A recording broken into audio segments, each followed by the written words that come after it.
Why do I read? I live in two worlds. One is a world of books. For me, it's books, books, books. The mind needs books like a sword needs a whetstone. I guess people like to read about the things that they want most and experience least. Books feed me. Once upon a time. I read it in a book once. Is this a kissing book? I don't care. I'm not ashamed of my book. It's not right for a woman to read. Soon she starts getting ideas and thinking. I checked this out weeks ago, forbidden like reading. You have never interested me more. I have many leather-bound books, and my apartment smells of rich mahogany. Now, when you read, don't just consider what the author thinks. Consider what you think. I love that book. I hated that book. How can you read this? There's no pictures. Don't read this book. Those books are good. This might be the best book I've ever read. I'm gonna go read. Go ahead, read. Why do I read? I read because this world is modeled after me.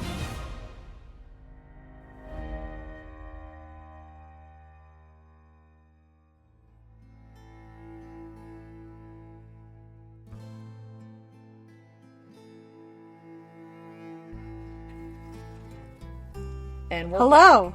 And we're back. Should I do a sound effect? Pew, pew, pew. There's a sound effect. Tiffany got sound effects. She's very excited. I don't like that I can't have the sound effects because I have great comedic timing. Thank you. See? I have great comedic timing. Thank you, everyone. Yes. Oh, I was enjoying that. Sorry, I wasn't sure if fun. I kind of cut it off early. I wasn't sure if it was I want more being than obnoxious. anything to make the weirdest sound bites, like just the weirdest. Welcome back, Bookmate Besties. Hi. Oh, yeah, there's people here. Hi. Hello. Hello, in case Bookmates. you've forgotten. We're back with another special bonus episode edition of Bookmate Besties. And we're obviously following up our last adventure with A Court of Mist and Fury. Which is like my favorite book. Oh, I know it's your favorite. It's my favorite. We're going to talk all the talks. We're going to talk all the talks about Akamath. And once again, we will be having my lovely, beautiful, talented, amazing sister, Deynece, on to resume our conversations in the ACOTAR realm. I'm really excited. I'm really excited because, too. I feel like we did a really good deep dive last episode, but there's so much in this one to talk about, so. Oh, I know. I am ready. And I haven't talked to Deynece at all. I know you and I have had conversations, but I haven't got to talk to Deynece about this one, so I'm excited. Yeah, me too. Okay, well, since we're on here, and Deynece is going to come on in just a second, but spoiler alert, we're going to talk about all the things. All of the things, 100%. Like there's nothing about this book that we won't be discussing. So if you have not read A Court of Mist and Fury by Sarah J. Maas, our Lord and Savior, then either pause it, go read it, and then come back. Or if you don't plan on reading it, you can just stick around and kind of know what all the fuss is about without having to actually put in the work. And maybe listening to us talk about what will make you want to read it. Right? And that includes any of the book's content, anything sexual, anything graphic, anything violent, anything triggering or cringy. We cuss, we don't care, and we will do it forever. Hashtag no filter is what you're in for. No filter. Ooh, hashtag. No filter. You've been warned. Now buckle up.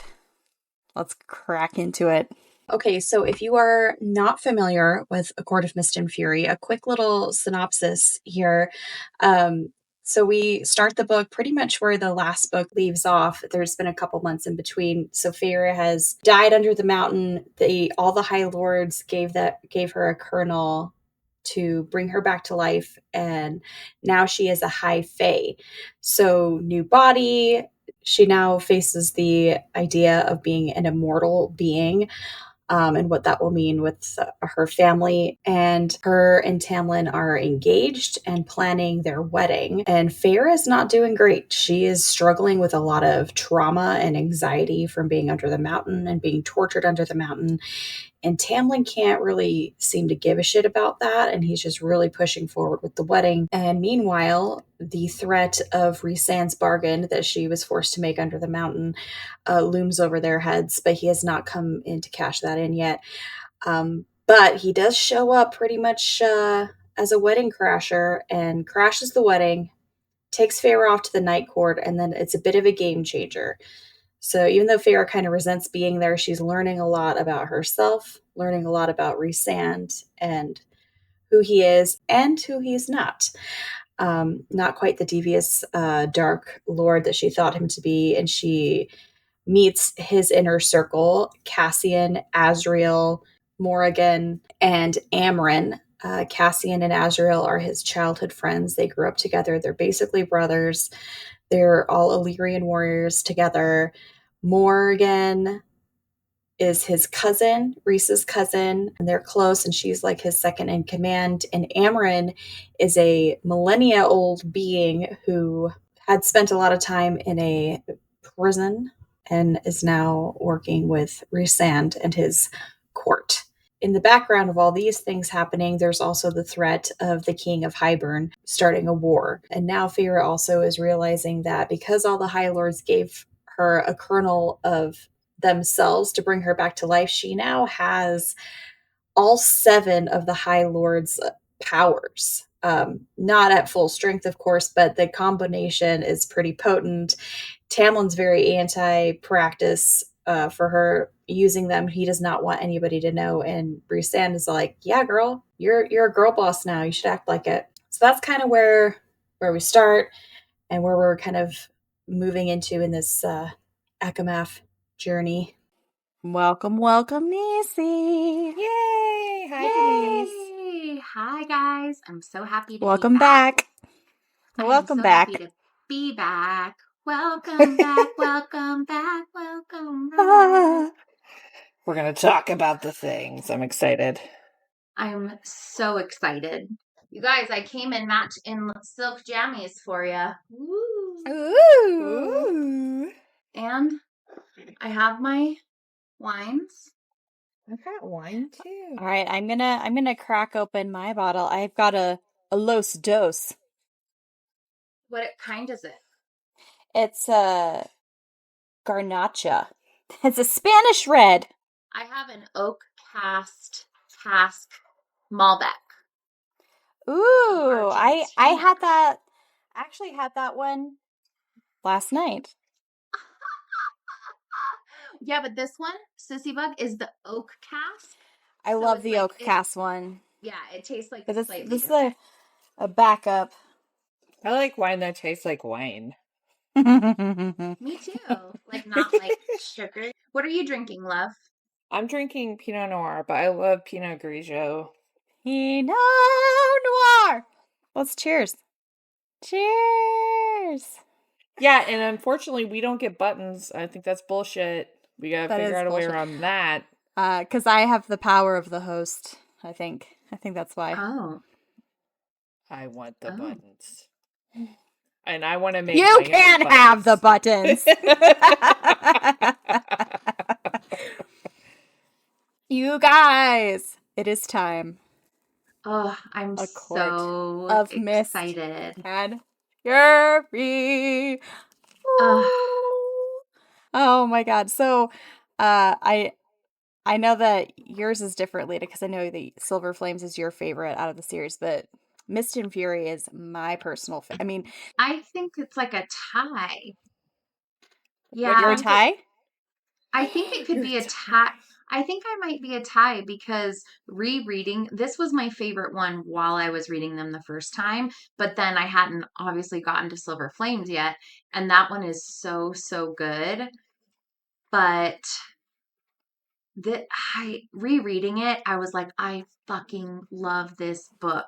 Yeah, and even after rereading it the second time, they're just so different though, because Silver Flame is all about Nesta. So I almost feel like it's not like comparable because your main characters are different. So this Well, would be but there my, would have been the thing about Mist and Fury is that yeah, the ACOTAR was amazing, but this book blew it out of the water. And I will say oh, that beyond. Silver Flames is my favorite, but I will admit, I do think this is the best one.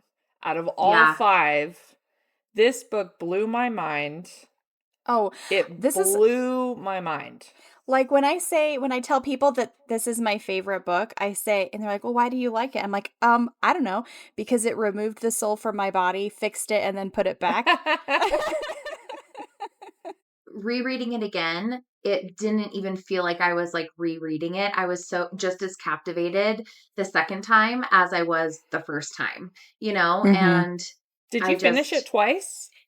yeah, because I You read did? it the Oh. yeah, because I read it the first time, and then when we were gonna film 2 weeks ago, I literally listened to it in 3 days because I only had 3 days before we were supposed to film. So I listened to the entire thing from Thursday to Sunday, like in all my spare time. Is this your official book reread? Because, like, you don't reread books usually. Is this your first reread? I think that I might have reread the Twilight books like years after. I think I might have, or maybe I didn't because I just watched the movies. So there's a 90, like probably a 96% chance that it is. I love it. You guys, in addition to rereading the book in 3 days, I also started notes on my phone of things while I was listening. And I have this whole page of like notes, and I have this whole page of notes just in my work notebook that I was like, oh, I loved that part, or oh, when he did that, and it's just like scribble writing, but I have 2 pages of notes as well as a phone note from when I was outside and I didn't have my notebook. My eyes doth glisten with tears of pride. Good. I'm so glad.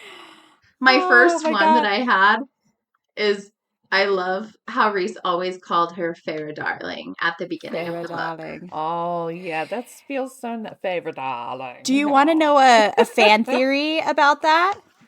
What? Yeah. I've heard it said how when people are trying to figure out what Rhys's last name is, because we don't actually know, everybody says like everybody is saying that it's darling, and he was always calling her favorite darlings because she was his. Oh, that's a really cute theory, but I kind of don't see that in like the fairylands that they would have such a precious last name, right? Like a High Lord of the Night Court being High Lord of the Night Court being called it's just darling. like one of those for funs, like, oh, what if his last name was Darling and that's why he calls her Feyre darling. That makes me think about Peter Pan. Peter Pan, yeah. Like I just loved it though, but that was the first note I made is I love how he called her Feyre darling in the beginning. Yeah, so let's get into the beginning. So right? You know, it starts off pretty much right after the events of the first book. Deynece, the first time you read it, like starting out and like you're like, okay, what are we gonna expect now that she's like a Fae, a High Fae now, and she's with Tamlin, like the threat is gone. I wasn't sure what I expected the Spring Court to be like, and I just remember having all of my expectations subverted because when I read it the first time, I was really gearing up for a Twilight-esque love triangle between Tamlin and Rhys, and I thought that it was going to get kind of catty of him like showing up every month to take her away, and this kind of slow build of him like gradually seducing her to the other side, and that it was going to get, and then it was not that. So I liked that it subverted my expectation that way. What was your kind of initial?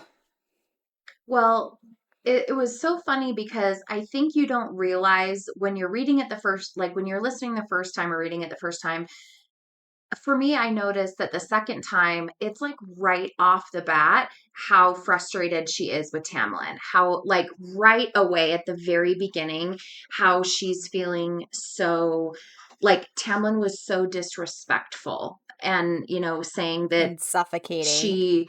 she was his, or I just, the way that he was making her feel felt like more immediate to me the second time than the first time I read it. It didn't like hit me in the face as much as the second time, where it felt like it was right away. And then it's the wedding and she's like, I just can't do this. Somebody save me. Somebody help me. And then Rhys shows up to take her away after it had been a couple months and they didn't know when he was going to come. And then you come to find out that he could hear her saying that through the bond. And that's why he decided to go at that time. Yeah, he was like, hold my beer. I'm off. Yeah. And well, but it was interesting. I think he like, said, didn't he say he was going to stay out of it? Yeah. He was like, he was I was gonna just planning on getting drunk. Getting drunk with Cassian. Yeah. And then he was like that like Ken meme from Barbie, and he just like shoves his drink over to Cassie and like, I'm going in. Yeah. Yeah.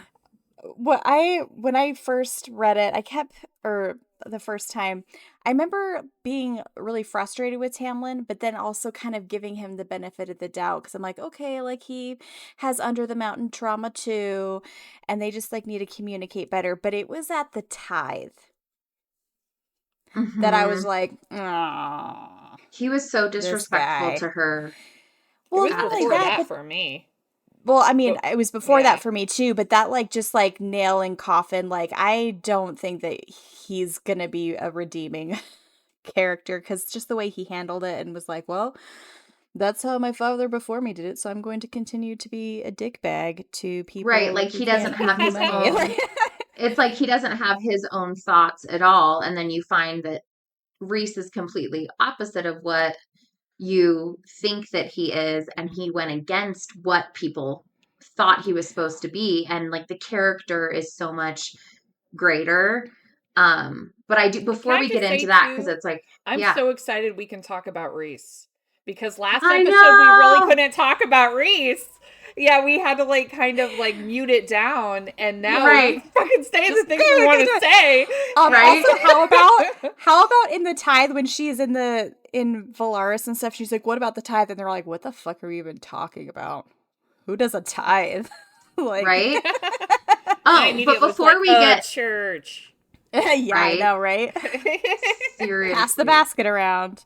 Before we get to Valaris, because I feel like we're going to talk about that for a very long time, I do just love how at the beginning of the book, like you already have relatively good feelings about Rhys because he saved her at the end of the first book. It's not like you have a bag of hate rocks for him. You like aren't sure what to think of him, but it's not like you highly dislike him. And then it's just funny that after he comes and saves her, the like charm that he has, like with having her read, and all the things he would write was like, Rhys is the most handsome, Rhys is the most beautiful, Rhys is this. Like he's very like playful with it, and I loved that. But in addition, he shows that right off the bat, he's trying to give Feyre purpose. You know, like, I want to give you these things to like make you better and to like train and to read or to fight or whatever. And so I like that at the very beginning, you're kind of seeing his character a little bit more, you know, and like his like playful self too. Well, and I think that Rhys's character is really it's a testament to like the old and the new to how he was raised. Like he was raised with a lot of love, and maybe there were some areas in his life where he wasn't getting love, like from his father. His father was very harsh.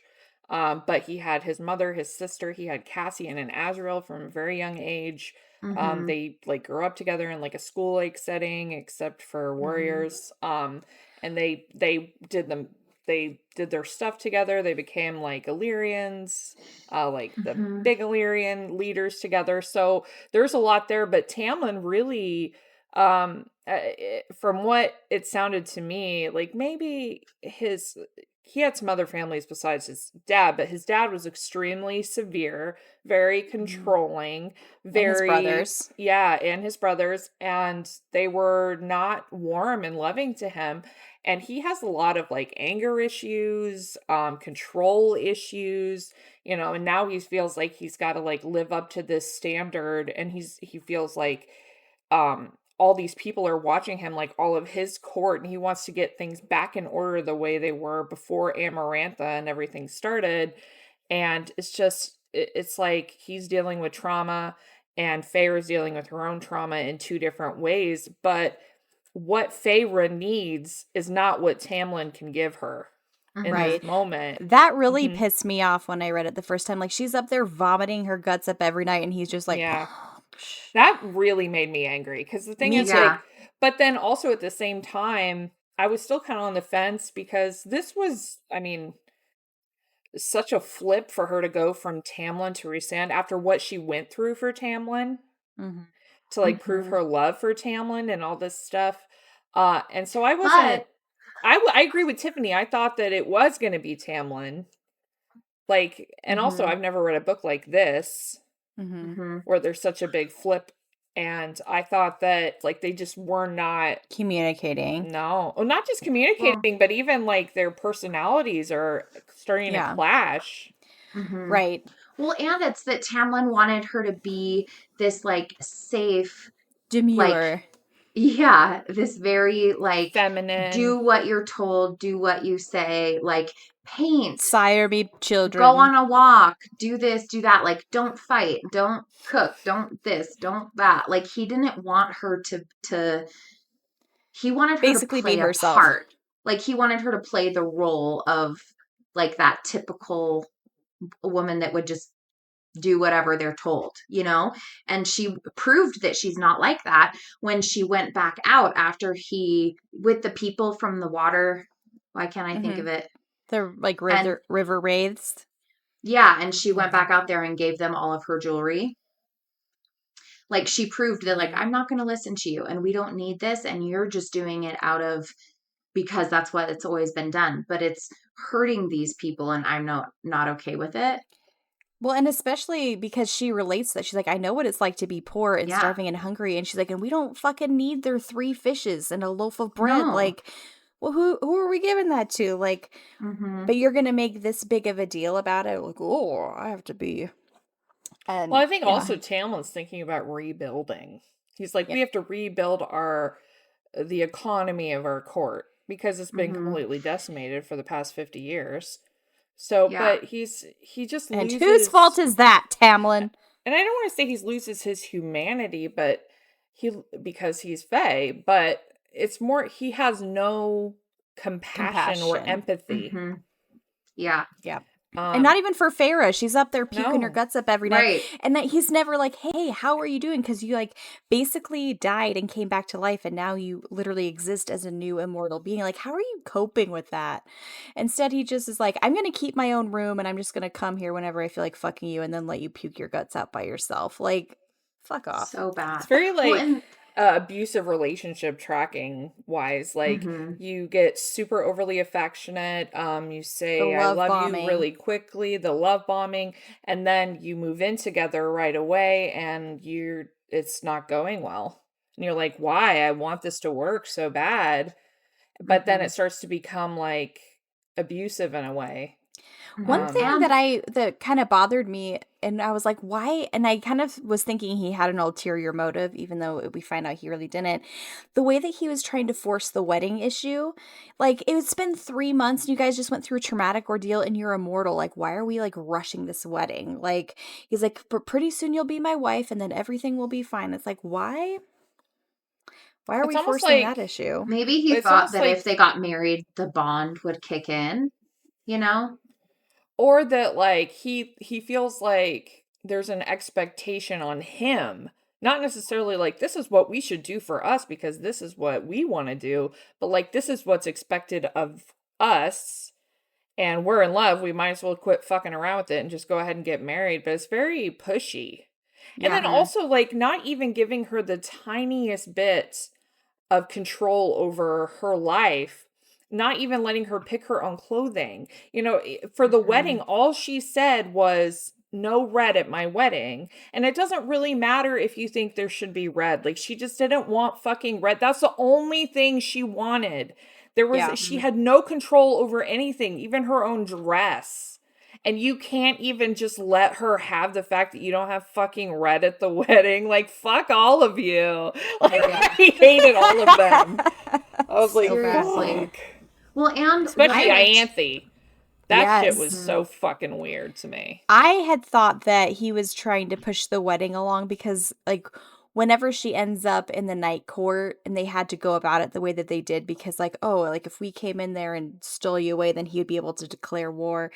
And then the way that he wouldn't let her use her new powers, it was like, I thought that he's like was trying to tether her to him so that he could use her and her powers, but that didn't really end up being the case. I think that he didn't even want to acknowledge that she could be powerful. I feel like he was like in denial that she was going to be powerful. Well, didn't he say it was because at that point nobody really knew, especially with these High Lords, if she even had any, or like what the results were going to be from the all the High Lords giving them a kernel of their power to like restore her. So like you don't even know at this point if she's going to have powers. And I think that he did express that he was afraid that if people knew about it, they would come after her.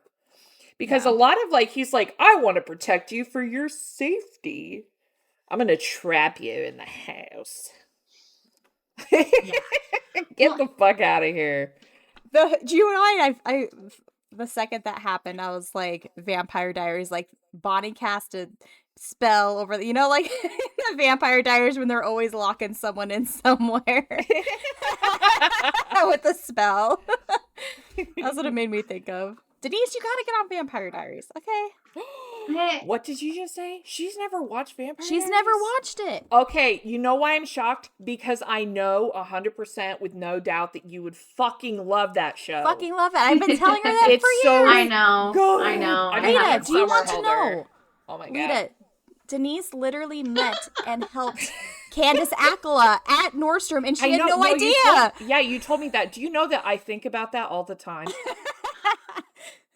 I think, oh my god, I can't believe she met that person, didn't know it was her. I would fucking geek out. That's so much.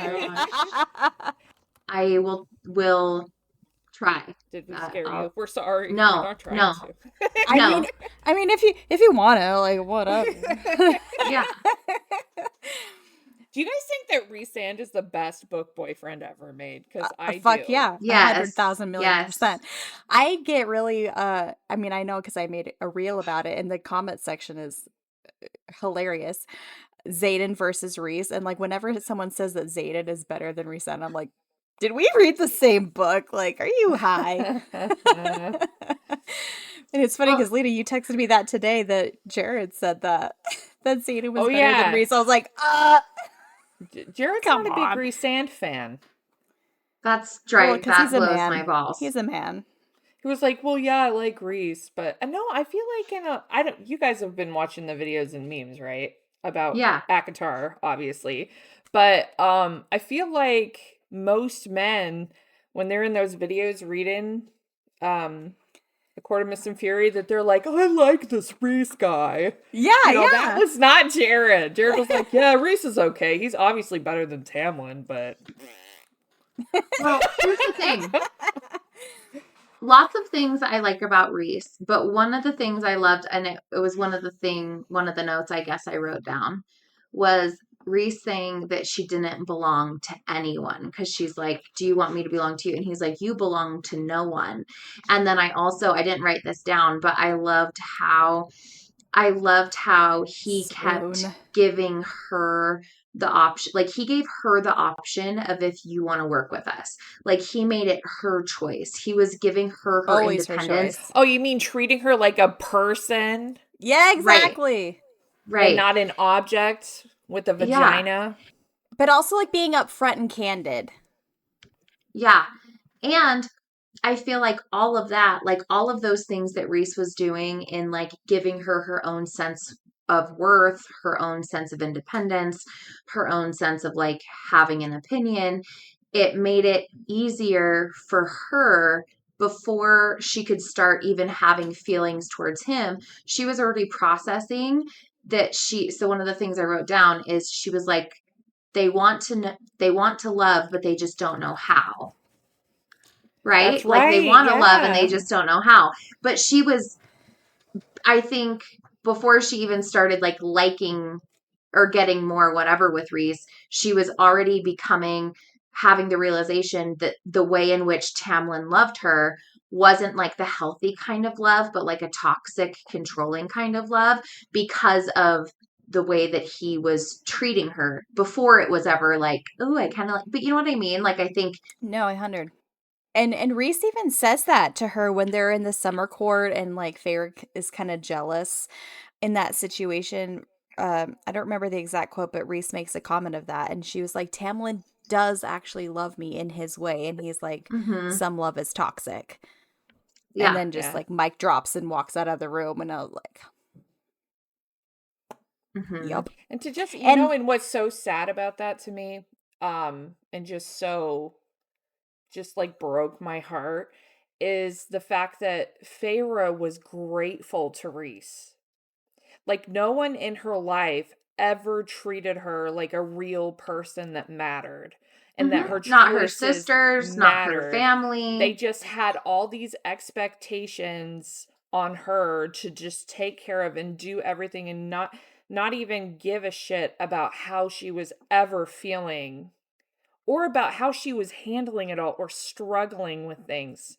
And the fact that she was just so overwhelmed by these people in the night court treating her like she mattered. With basic kindness. Yeah. That's so sad. Yeah, just basic, like, yeah, so fuck all of you. Except, you know what? Except Lucien. I love Lucien. Lucien was at least trying, and honestly, we'll get to this in future books, I'm sure, but I do not think that Lucien gets enough credit for how he was trying to be supportive of Tamlin, but also help Feyre. Yeah. And try to talk him down for acting like a crazy fucking asshole. Oh yeah, well, and just the way he is like bees her friend. He bees her friend real good. He bees her friend.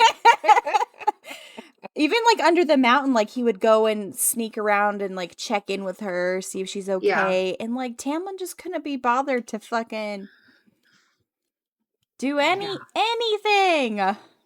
I remember when I was rereading, I also loved how like it wasn't just about like her and Rhys talking during the day, but that he would like send a word through the bond, like if she was having a nightmare or if she was having things like that, or if he didn't, he would address it the next morning and then also share, I have nightmares like that and I have things like that. So he's like validating all the things that she's going through and making her feel like she's not crazy, and then also like sharing the struggles that he goes through. And yeah. And I also love that when he came to get her from the wedding, he was like super like, you know, like Damon, like super like suave and like, fuck you. I'm gonna do this right now because I'm a dick. Like, and he did everything he possibly could to make that his fault and not Feyre's. He let himself be the villain in that he always does. Because that's he always his nature. Lets people blame him for everything, and he's like, you know what, go ahead, I can take it, I'm strong enough to handle this. And even the way that he does the thing that Tamlin never did, and he like when Feyre is having nightmares, like that time he goes in and like checks on her and literally holds her hair up and rubs her back while she's sick. She checks on him too during a nightmare. I know, and I loved that scene so much. Oh my I was God. like, oh my God, he's naked on the silk black sheets. The fan art for that is fantastic. I don't know if you've seen it. I don't want to see that weird stuff. I've seen some of the stuff you look at. No, that was the one. Oh, no, Deynece. She sent me this one, and I was like, what the actual fuck did you just send me? That was a one. Oh, let me explain. It was we'll edit this out, obviously, but it was no. I'm gonna tell her what it was because I was so surprised. She sends me a picture that somebody. Mom, close your ears. But it's Azriel tied to a chair, butt ass naked with the huge hard cock, and Gwen is like getting ready to suck his dick. That's the picture she sent me, and I was like, "What the actual fuck did you so naughty?" And you were like, "Look, this one girl does these. Isn't this cool?" I was like, I did not say that. I did not say that. I said, "What the fuck is this?" And you paid for that picture. Right, because I paid for it. You're right. She said, Let me explain. Let me explain. You're explaining it wrong. She said for it. Listen. She bought Azriel porn. Listen. So there's this girl who does a really amazing fan art. She does amazing fan art. And that is not pornographic, okay? Now listen. She had a slideshow, and I was like, "Ooh, that's pretty." And then there was one that was just like blanked out. It was blurred out, and she was like, "If you want more fan art, join my Patreon." And I literally was just curious on what it was. I had no idea there was going to be cocks and things like that. I just was genuinely curious. And I was like, "What's it?" And it was like $2. I was like, I'm just really curious. I'm like just really curious what this is about. And I was like, hilarious. And that's why I sent it to you. I'm like, this is so weird. It's like a cautionary internet hole trail where you just keep clicking and you can't stop. Well, like I said, I was literally just curious. Like I didn't know it was gonna be like that, and then I cracked up laughing, and that's why I sent it to you immediately. I'm like, look at this weird shit that people do. I know. I'm just messing with you. I know that you weren't looking at that and jacking off or whatever you do. Okay. So I have a question for the two of you. Yes, I want to answer it. What was your first reaction to learning about Velaris? I want that. Well, I think at first I was so overwhelmed because this is like I've never read a book like this. This was the first book that I ever read with a mating bond in it, and I did not even know that was a thing. So I had no idea what to expect there. I mean, I had kind of an inclination that maybe something had snapped into place at the end of ACOTAR, like when they meet in the hallway, Rhys and Feyre at the... Your pussy's mad. At the very end.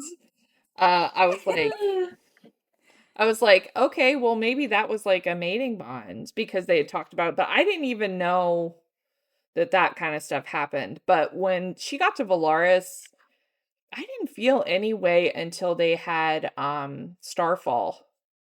You didn't?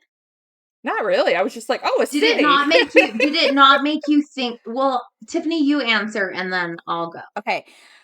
I loved Velaris, like the idea of it, and I think the thing that solidified or just made me feel a certain way was when they have the dinner and she meets the inner circle, and it's all just so, and she's just kind of looking around like, oh, everybody's just like wearing leggings and stuff, like, oh, this is not a formal setting, like they're all just like hanging out, and they're immediately like a family. Yeah, like a family, and they immediately embrace her with open arms, and she's just kind of like, I don't understand what's happening. And they're like, oh, well, don't let them fool. Like, here, have some wine and like put up your feet and let's like talk shit about each other. And she's just like, I'm so confused. And I loved that dynamic so much because like the city of Velaris is so welcoming and then you had that on top of it it just gave me all the warm feels. Mm-hmm. It gave me all the warm feels too, but then it also, I think, validates all the feelings that you have of like, maybe Rhys isn't a bad guy. Like it validates all those things of being like, oh my God, he kept all of this a secret. he cared enough to create something so beautiful and to hide it and to keep it treasured. So I feel like, after the first book, you're kind of like, I don't know how I feel about him. I like him, but is he bad? Is he good? I see what you're And saying now. I did feel that way. I feel like going to Valaris, you're like, oh my God, he's totally good. And he was like putting on a front. I totally did. I was very suspicious of Rhys until chapter 54. I was like, okay, what does he want from her? I did feel that way too. I was like, what? Okay, he is working up to something. This is like, he never does anything for other people without getting something in return. That was always what I was thinking. And it wasn't, that's why my mind was so blown when he came to the cabin. And it was so emotional for me. And I like cried like a baby. Me too. I was like, that reel I made the other day, like actual footage, me just sobbing, listening to and that chapter. I've cried in like 3 books in my life, literally. And I definitely cried during that scene just because my heart was broken. And for me, it was so overwhelming to have all of these things connect and make sense too. And to realize that I didn't even see it and I was just completely misjudging it. And that he was there from the very beginning, even when she was little. Yeah, like oh my God, but not in a creepy way. Yeah, not like not like Time Traveler's Wife kind of way, but like in the like when they were sending the dreams back and forth, and even the way that she had the stars and she painted them on her dresser the whole time. I was just like, and he was alone under the mountain, like being raped on a regular basis. So one thing I will say, like, I agree with both of you. Like, Lita, I felt the same way. I'm like, but what's his ulterior motive here? Like, but in a way, he did want something from her because he thought that if any, like the bone carver and the adder, like all of those things, that's why he said, you get to decide if you want to work with me. Because I think that he did know that if his inklings were correct of what he thought was happening with the cauldron, he would need somebody else to go to the bone carver, to go see the weaver, to go. Well, he even believes in her, though, that she can do these things. He's like, you can be a part of this. Like, you can make the choice and be a part of this. Like, you can do great things. Yeah. And then to piggyback on Deynece's thing, once we got to Valaris, my first thought was, even though like I was still suspicious of him in other ways, my first thought when we got to Valaris, I was like, oh, so he did what Tamlin wouldn't do. He became Amarantha's whore to save his people, and that is one thing that Tamlin wouldn't do, just for on principle. Like, you couldn't just like, you were willing to let not only his own court, but all the courts of Prithian live under the mountain. An entire continent. Just so that you wouldn't give in to her. And meanwhile, Rhys did that for 50 years for this one place, this one city, and his family. So... And he still plays the bad guy every day because it's beneficial to his court, not to him. And to the point where he acts outside of his character, even though it kills him, so that way the world will never suspect that this beautiful place exists and can never be compromised. Like, and I also love the found family aspect of it. Like, you can choose your family. You don't have to. Hello, Lita. Oh, yeah, thank you. That's like, you can choose. We're chosen. And you guys are my family. You can really choose the people that make you feel good about living and being alive. And people that are there for you, they don't have to be blood to be blood. And I love that kind of theme. And also that you like everybody in the family as a character in the book. What? Right. And that you see that people do have boundaries within their family. Like, I hate my dad. You know what I mean? Like, they have this chosen family, but then they've also set boundaries of their, like, family and how horrible, they were. And, yeah.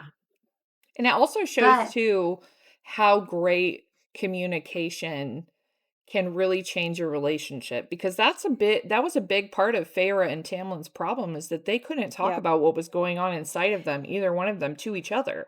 Well, and like, even when Feyre tried, he shut it down. Yeah, Feyre would try and he would just block it out. And then when she finally did start, he sent her away. Like, when she finally started talking more, he shooed her away. But like just to have that reciprocation of communication, like what that can do to change a relationship. I mean, she's got a terrible relationship with Rhys, really. And look at how far they were able to come from their communication. Yeah. Right. Yep. Communication's hot. I've said it once and I'll say it 1,000 times every day. Communication is hot. Honesty. It's beautiful. And I loved getting some extra estrogen in the mix, like with Amren and more, getting some more girls in the mix to have the kind of girlfriend dynamic. I've never been a fan of Morgan. I don't like Morgan. You never have. I will say it wasn't until later that she upset me, but we'll talk about that because that's a different book. Yeah. Not this one. Yes. Yeah. But in Mist and Fury, I did like more. And I liked their kind of dynamic and the way that more immediately just like, see this wing right embraced here? her. Yeah. It's also really fascinated by like that Amren is like this otherworldly creature. She's not just a Fae.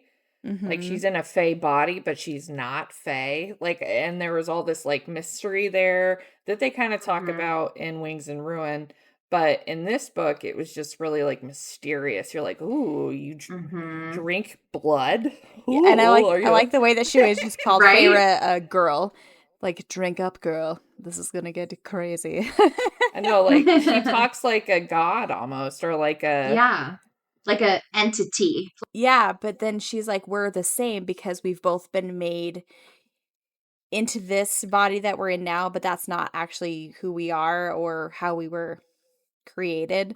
So they kind of have that in common, which is new for Amren because she's been around for like a bajillion years.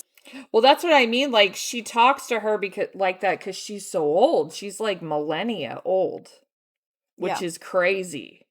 Yeah, like that's so old. Would you want to live that long? I don't think I would. No, probably not.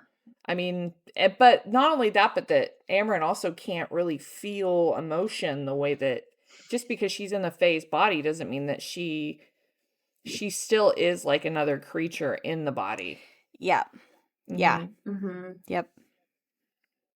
That's kind of fascinating. One of the scenes that I really, really loved. I mean, I love the whole book, but one of the scenes, like when it was happening, I was like, "Fuck yeah!"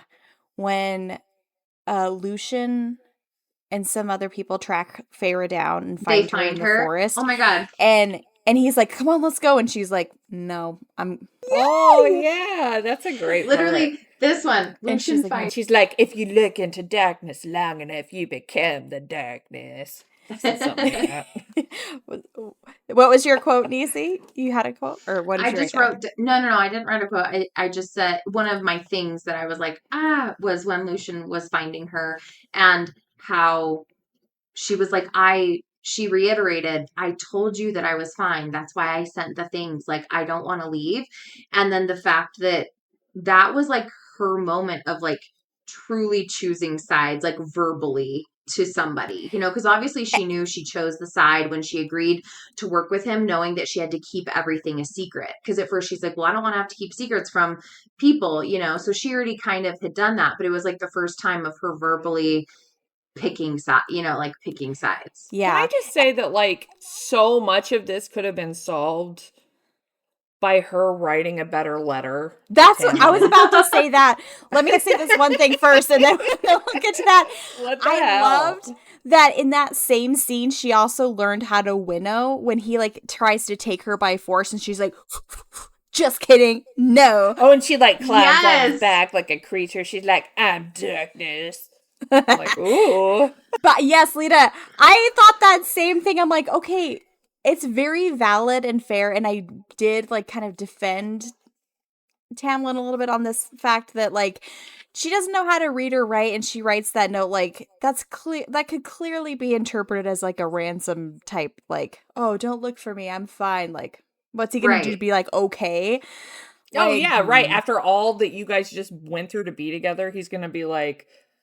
And also, he has a terrible relationship with Rhysand that was... I mean, Rhysand's father killed Tamlin's entire family. so for him, that's not enough. This guy, like, that killed, And like, that's his totally family. fair, Yeah, to be that is fair. valid. So all she would have had to have done is just be, like, a little more transparent. Like, listen, this isn't working out. Like, what happened was very traumatic for me.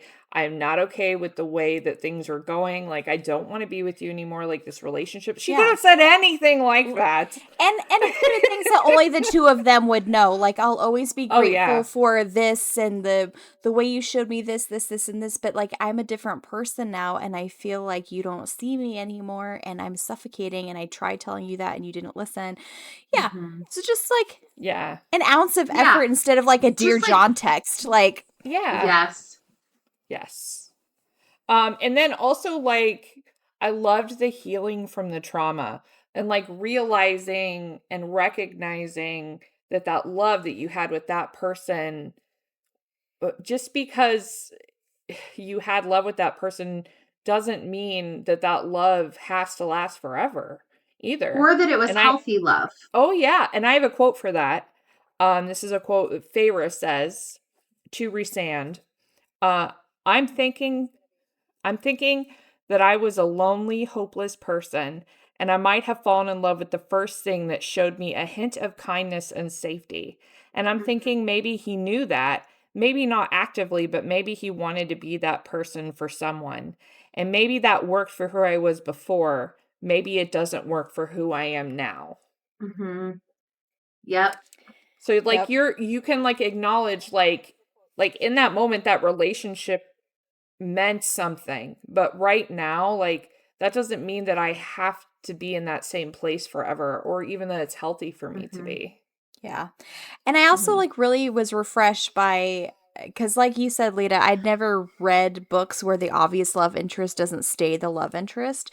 So I actually really loved that her first love wasn't the end game love. That, like, you have your, like, first boyfriend where you have all the big feelings and whatever, but when you grow and learn from it, and then you're in a different situation later, it's like, oh, well, maybe that worked for then, but now I liked too, because, like, I feel like in the first book, the progression of her and Tamlin just meeting and then, like, being, like, in love is very quick, where I liked the slow progression of her and Rhysand with, like, the flirtation, and then when they started writing the pen pal notes back and forth to each other, like, I remember that, like, I loved how they would write the little not love notes, but they would write their little notes back and forth, and then they got a little flirtier and a little spicier, and I love that there was, that like, they became real friends. Yeah, there was, like, some build up, you know, of, like, the slow burn, man. We're learning more about each other. We're blah, blah, blah, blah, blah. And then you get to chapter 55 and you're like, oh, it was worth it. Yeah. Like, those fingers up inside, like, fingers in a cabin you never thought could be so sexy. The one room at the inn trope. That was like... I was driving when that happened, that scene. I was door dashing just for some extra money. And I was in, like, I don't know. And I don't even know what happened. And I think I told you guys this before, but I was driving and then all of a sudden, and I'm like, oh my God, it's happening. And this is like during like, and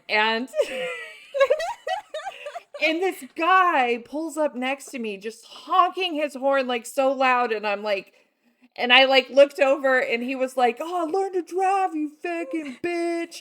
You stupid fucking bitch. And I was like, so many things are happening. And I don't know if, like, I was just so shocked. I had to pull over. I was like, I'm going to pull over and finish this scene. So that person had to wait, like, 5 minutes to get their food extra. But, like... I was like, I don't even know if I did anything when I was driving. Like, I have no idea. You're like, I might have ran a red light. That was probably... I didn't use my blinker at least twice. Like, it's fine. Like a liar, like, do you know why I pulled you over? Depends how long you were following me. Yep. I will say, when I listened to that the first time, that is the most satisfying thing that's ever happened to me ever in my whole life. Which part? Which one? The cabin or the combination of the chapter 54 and then chapter 55, the 1-2 punch. I stayed up until like 2:30 or so in the morning, even though I had to work early. But I was listening because I was kind of tandeming it with the physical book, but sometimes it's nice to just be read too. So I just was sitting there with a glass of wine. I was like, one more chapter and then I'll call it a night because I got to work in the morning. But that chapter was chapter 54, and I just sat there with my wine, just like bawling, and I was like, oh. And then it ended. I was like, well, I obviously can't stop there. No. And then I listened to chapter 54. And it's also can we just talk about how the writing is so fantastic? It's so good. That is such a great twist. Like the reveal of all the things that he did for her without even you seeing that he had done all those things, and the way it all connects. Yes, and Deynece, did you notice like in the reread you can see all of those things? And that is what I love is when you can reread a book and like totally missed it the first time, but now that I know it, you can see it. It's like reading it for the first time for the second time. Exactly. If that makes sense. It's that's why I was saying, exactly. Like, it didn't feel like I'm rereading something and I know what's going to happen. Like, you're rereading it and you're like just as captivated, if not more, than the first time. And you're like, this is amazing. I thought the first book was actually the most eye-opening after reading the whole series and going back and reading the first one. Yeah, when you know everything that you know about Rhys. Oh, in Tamlin too. Yeah. It's like, it's insane how much happens in that book because, like, in my mind, when I finish the series, in my mind, the third book is like when all the crazy, like, battle, all the things happen. But, like, almost for a second, a part of me forgot that they got turned in the cauldron in the freaking second book. And you're like, wait, this happened in the end of the second book? Like, I guess I didn't even really realize that. Like, that when I was rereading it, I was like, fuck, I forgot that this happens here, because your highlight of the book is chapter 54 and 55. But then you're like... like, what even happened after that? It's a daze. You go into a kind of a little bit of a mental sex coma, a little, you know?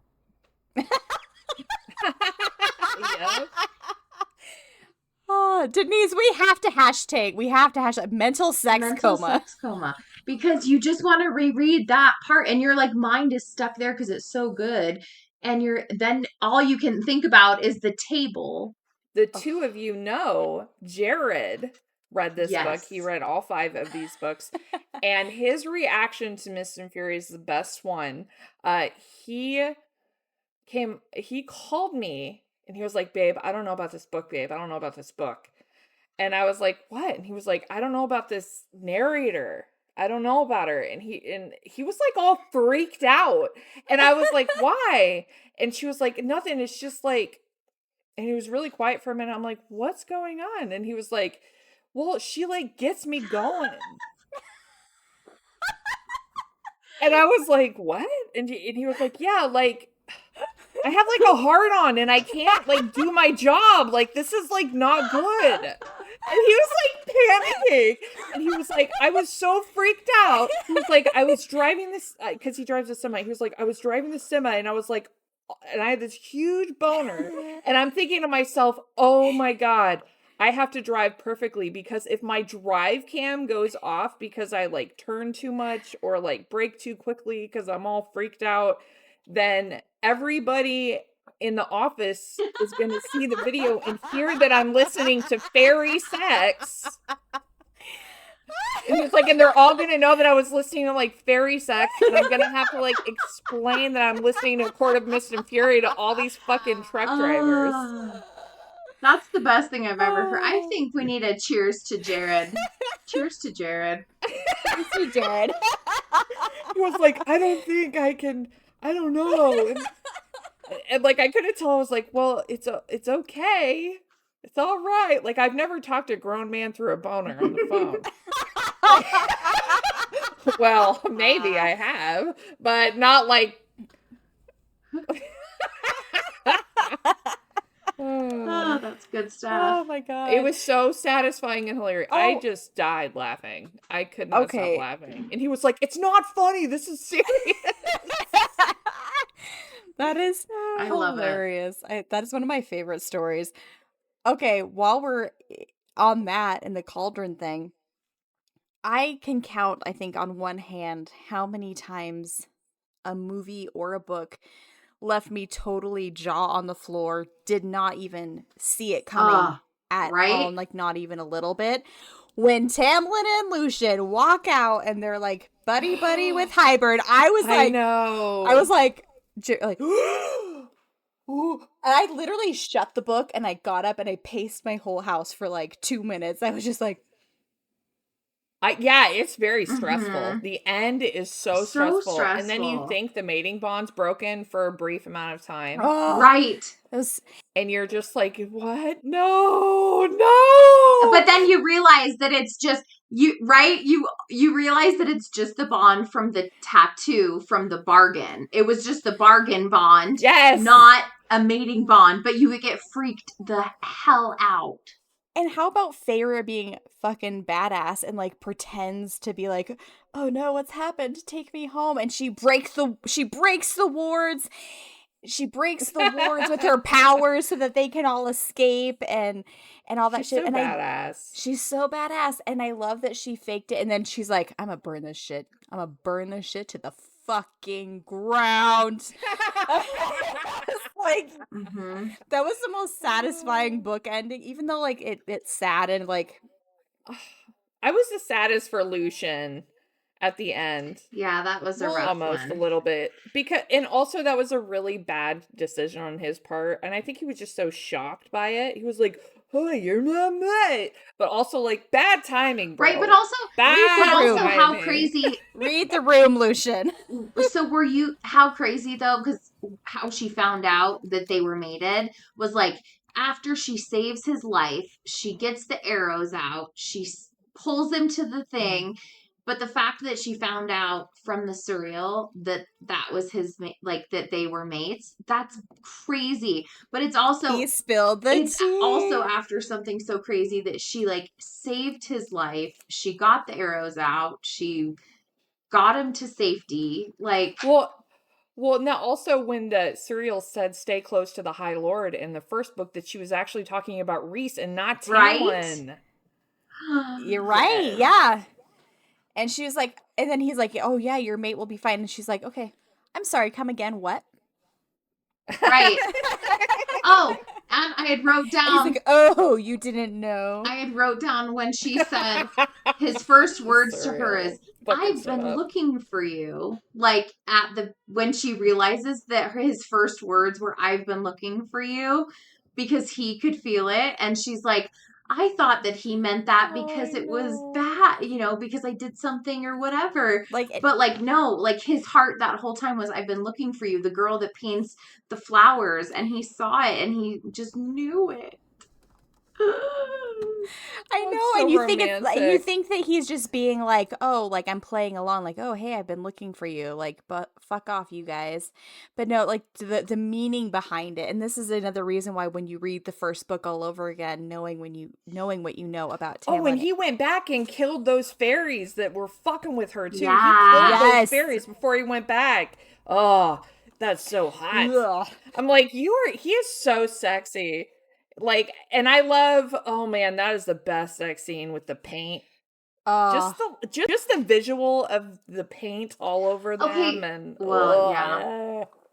And then let's go to the bed. Fuck the sheets. And I love. I don't care if we get paint on the sheet. When I was listening to that chapter, it took like an hour, and I'm like, I love that it wasn't like a one and done. It was like a whole. Maybe not. Maybe that's exaggerating. But like, it's like, it was like, it wasn't a one and done. It was like, it was just, it kept going and going and going. Oh, it wasn't. Yeah, it did it. And I fucking loved it. I know, it's so, I did think it was, the only part where I was like, okay, calm down, was when they went back And like he started fighting with Cassian because he said, "Did you look at my woman?" And they started fighting. I was like, okay, this is kind of dumb. Like, stop fighting. Well, I mean, and they do it's say like, oh, it's the mating bot. It's all the testosterone. I've got some trivia if you guys want to hear it. Let's hear it. Ooh, hit me with the trivia. Yeah. Let's get trivial. Okay, Sarah J. Maas went through a number of titles, many titles, before picking A Court of Mist and Fury. And some of them were, and her first title for the book was A Court of Wind and Stone. Okay. That was the working title of the book while she was writing it. But Bloomsbury in the UK informed her that wind had a different meaning across the Atlantic. So she decided to change it. What does wind mean over there? I don't know. Maybe like a farts. Maybe farts. Maybe a widow Dinah. She brainstormed many titles in her notebook.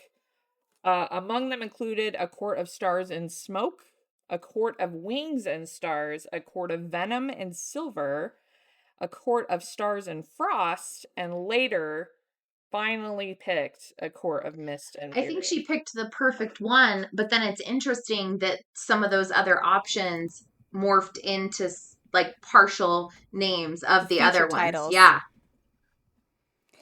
I think Mist and Fury is perfect because you have the Mist with like the smoke and the Rhys with his shadow powers, but then Fury, like her Fury at the end, you know, like her being like, you know what, actually this treatment of me is not acceptable. I burn it to the ground. How freaking cool was it when Valaris was getting invaded because the fucking queens gave her up and she created those water wolves?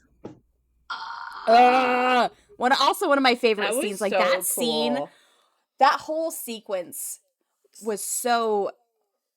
Oh my! So Chef's much kiss. happens in this book. So much happens. There's so much action. And grew wings. Like she grew wings, and she made water into wolves. She killed the otter. Like oh yeah, with like, fire, what? burned him alive. What? That's. I liked it when she turned I liked it when she turned people into ice. The water, yes, fell and shattered. Oh, because she got their wings all wet, and then she was like, and they all like. And I love that she was like, "People, the artist sector, off I go. I will save you." Defender of the rainbow. Right? Defender of the rainbow. I loved how Rhys was like trying to like, he was like, where are you? Where are you? And she was like, blocked him out. Exactly where I need to be. And then she like, I just got chills. And I just got chills. I was too, but it was badass. It was. But then like when she's apologizing for it later, he was like, are you kidding me? That's so fucking hot. I can't believe you did that. And you did that for my people. Like, oh. And she's like, these are my people. I also found, if you guys love Rhys, I also found if of tidbits for ya. Because I know that like there's this thing circulating of this fan fiction for Rhysand's point of view in the book. But when I was doing my research on Court of Mist and Fury, I found that Sarah J. Maas's first draft of A Court of Mist and Fury was written entirely in a split POV between Feyre and Rhys, and she changed it. Why did she change it? I don't know, but what I'm saying is it's been written. She's written it. There is a possibility. Oh, why not? So, like, I'm not going to read that fan fiction because I don't want any, like, other outside preset things in my head. Because I'm thinking, oh my God, that would be the most... And we know that Sarah J. Maas has written books in the past that are from... in a series that are from two different point of views that take place at the same time. So it is possible that maybe we might get a Rhys book. That would be amazing. I did order that. It still has not come, and I contacted the seller. I did, because I like couldn't help it, and I was like in my like ACOTAR drought, and I was like, I need something, and I saw it, and it was so pretty, and it was purple, my favorite color, and I was like, I want that, even if I never read it, I just want it because it's so pretty. Do you know that there's bonus chapters? There's a bonus chapter for this book with Cassian and Nesta. I'll send it to you. I loved so much their first dinner and Rhys and her walking through Valaris. Like, I just love it. It's just all the good feels. And then, so and that was a great way to info dump too. Yes. Because they give her a lot of information during the dinner, but you're also getting character development, and it's not in a way that's like boring. And you immediately get the vibe of them as a family unit too. My other note was I love when he showed her his favorite spot in Valaris and shared that he never took a wife. And then she kept realizing how close that they really were. Because he told her, like, I've never taken a wife because I just never thought, whatever. But then in that moment, she was like, he's sharing all of this very intimate detail with me. I'm realizing that we're even closer than they were. And I love that she was like they were both getting like a little bit jealous. I had that. Let's see. Let me look through these papers and see what else. I wrote his fingers in her at the cabin. So good. Because obviously, I love that. Because obviously, after that, she's like, I want dick. I want dick. But then he's like, I want you to be spread out like a feast for me to eat. And then you're like my lady loins are burning. Yeah, it's my lady loins. She was like, I wanted him to do me on the wall. But he was like, no. He's like, not today. There's not enough room for my wingspan in here. Yeah. So my wings are so big, and that's proportionate to my wiener. But I also love that he was just like, she wanted to reciprocate, but he was like, no, babe, tonight's about you. Just get some sleep. Oh, so sexy. He's so sexy. He's so good. So fucking like, Rhys has ruined me for men. Like, because there is no Rhys. It's all made up. Rhys. I just get a text from Jared when I do something nice for him now. He just texts me, all right, thanks, babe. I'm going to lay out like a feast later. That's perfect. Or like when he creeped up behind me and he put his arms around me and he said, can't wait to, and he's like just making fun of it, kind of. He's like, I can't wait to spill my life force inside of you. Because it's just like the way that things are phrased. I mean, it's not bad by any means. Yeah. It doesn't always work in real life. So good. Like everything that they say in the books. The TikTok cousins were like, he unsheathed himself. There's a lot of unsheathing happening. Like, do you want me to unsheath myself or like unleash myself upon you? Yeah, but sometimes like when I read like books like this, it does something chemically to your brain as a woman. Yeah. And it's some real. of it's kind of porny.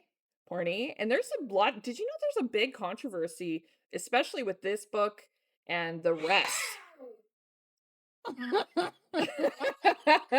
Sorry, down girl. What? Tiffany spit. Are you okay? I make you laugh. Sorry. I just took a spit. I was like trying not to spit it. Yeah, because it's red wine. No, but like there's books are because these books they're getting are banned. Classified as YA, but they're getting banned because they were available in public school systems. Mm-hmm. And now it like a whole bunch of different states have like banned this book and are taking it off the shelves because it's not YA. Maybe the first one is. But after that, it gets there's some graphic sex. Yeah, it's definitely like Silver Flames like cannot be categorized as anything but like, I'm group. sorry. What is young adult age group? Like, I can't imagine reading this book when I was 16 years old or like 15 or 12. No. Like, yeah. Well, kids were reading it. They were, though. That's why they've been like taking them out of the school. Yeah, this should not be in a public school. Remember me telling you guys that I was at the first book, I was encouraging Ari to read them. And then as I was getting through and when I was on Silver Flames, I was like, Ari, these books, when I say spicy, I mean like When I told Olivia that we were doing ACOTAR when we did our first episode, she was like, "Oh, you don't have to tell me about ACOTAR. I know all about ACOTAR. Everybody in school's reading it." She said so it's like circling the public schools. I mean, there's actually some states now where they're trying to make it illegal for a minor to purchase this book, like Virginia. Wow. Oh, come on. Yeah. Could one not argue that kids, teenagers, are exposed to a lot of shitty shit and things that are way more explicit than these books? So if they're going to be exposed to it anyway, why not like do it in a way that like in Court of Mist and Fear is like, this is like what a healthy relationship looks like. This is what a man respecting you looks like. I don't think that it should be encouraged for teenagers to read this kind of sexual content. Yeah. No, I agree with you there, but I'm just saying like you have 13-year-olds who are watching porn and that's not what it is. So it's like if you're going to do that or this, like this is actually like will help. Well, here's the thing though, that's the boys doing that mostly probably. The girls that are reading this, like a romance-ish. Yeah. Mm-hmm. But I will say that like the young adult is in there, so it implies you should still be 18 and above to read it. But even though YA is considered basically teen reads, Young adult is a category of fiction that's written for readers aged 12 to 18.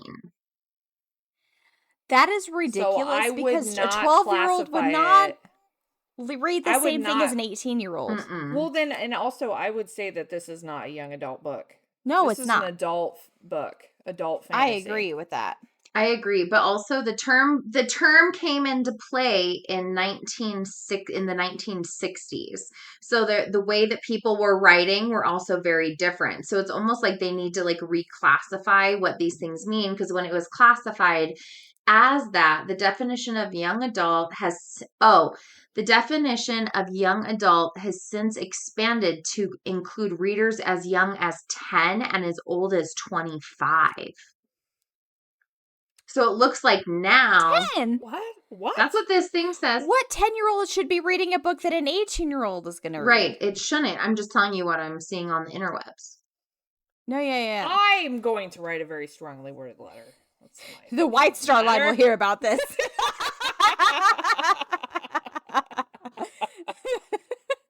Yeah. But typically it's readers 12 to 18 is what Wikipedia is saying.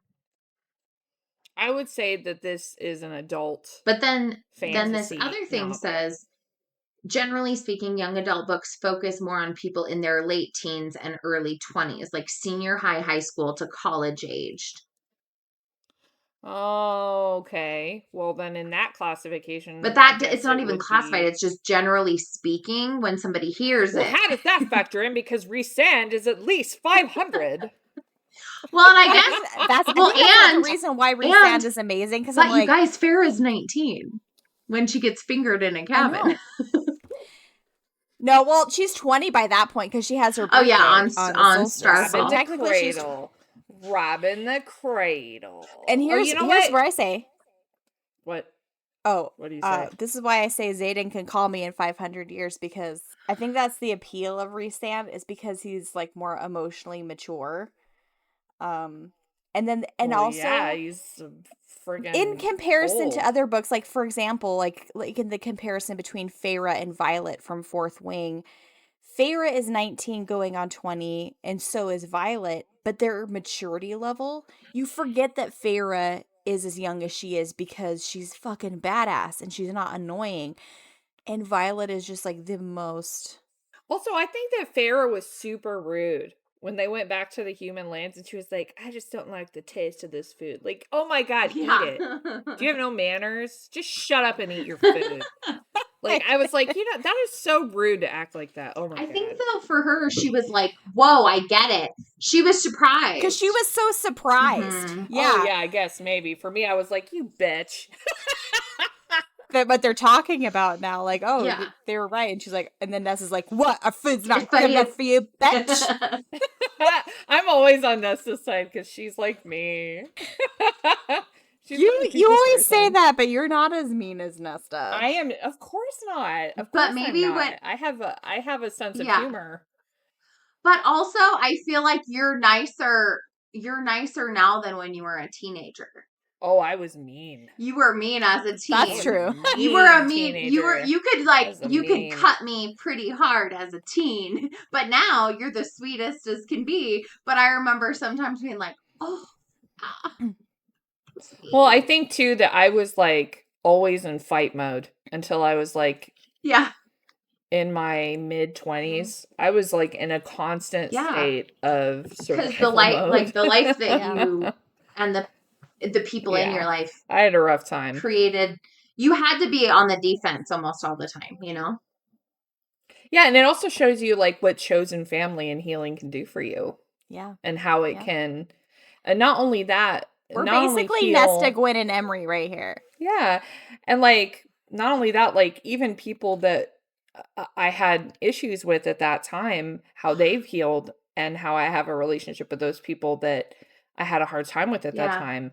And they've healed and learned and grown too. And they're not the same person, because it goes back to like that Alice in Wonderland quote, that is kind of some of the themes to Feyre as well in this book, which is, I'm not the same person I was yesterday. Yep. And you could say that every day of your life. 100%. That's so true. And I think that like with Lita, like the reason that like Mist and Fury is my favorite, and the reason that Silver Flames is your favorite, because you relate to that character so much, and I relate to Feyre a lot, in Mist and Fury, especially. And that's also another amazing thing about books, is that sometimes you learn a lot of things about yourself through other characters, because you can separate it enough to see it over there, and then you're like, oh, wait a minute.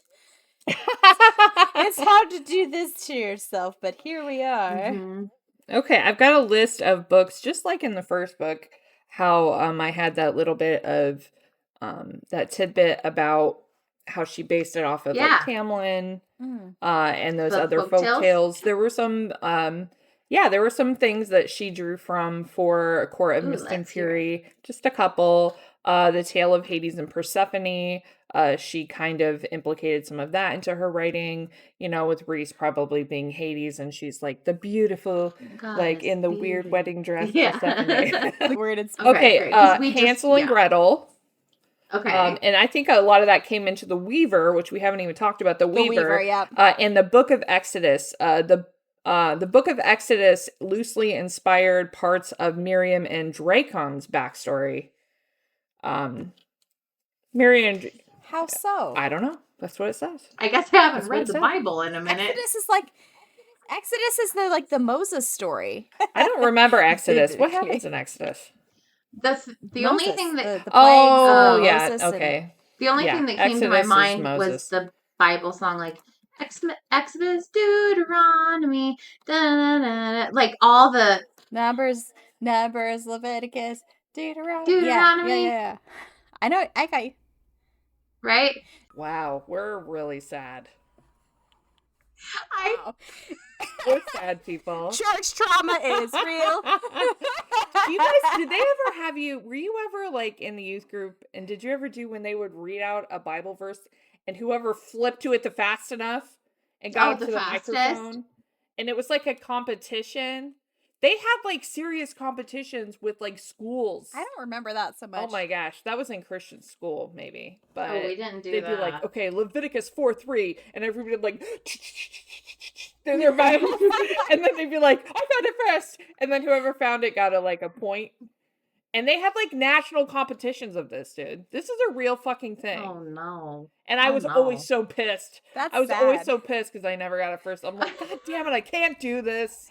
Like, I would always forget where the books were, and I'd be like, dang it. Like, I wanted to be so great at it, but I just failed every time. Oh, okay. Sorry, we are the sidebar. Okay, so we are the sidebar. We are the sidebar. We are the sidebar. The Weaver. Let's talk about the Weaver. Oh yeah, I wrote down the Weaver. Oh, I saw this meme. It was at Barnes and Noble, and like, you know how the employees have their like recommended sections, and then they have little notes onto why they put that in their section. Court of Mist and Fury was there, and there's a note underneath it from the employee who recommends it. And the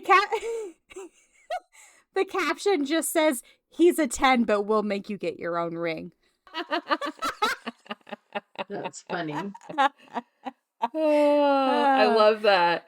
Oh, how gross was it? I was like gagging when she was talking about the hair and the wax in the chimney, and she's like climbing and she's like covered in. How scary! I can't believe he sent her in there. Like, still can't. And also, he's just like sitting, like all those memes where like there's like crazy, like screaming and.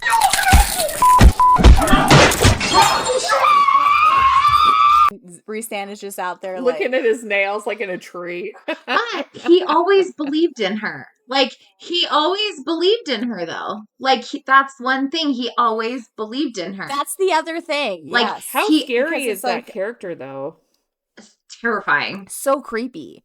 Yeah. Terrifying. Like, she can't see, super hearing. And the bone carver. Oh, and then, yeah. I love that they have to actually. Oh wait, is that in Wings and Ruin? Yes, the bone carver is in this one. Yeah, he's in this. No, the bone carver. They go. With the bone carver, I always was like, they have to give him an actual bone. I think that's hilarious. They're like, here's a bone carver.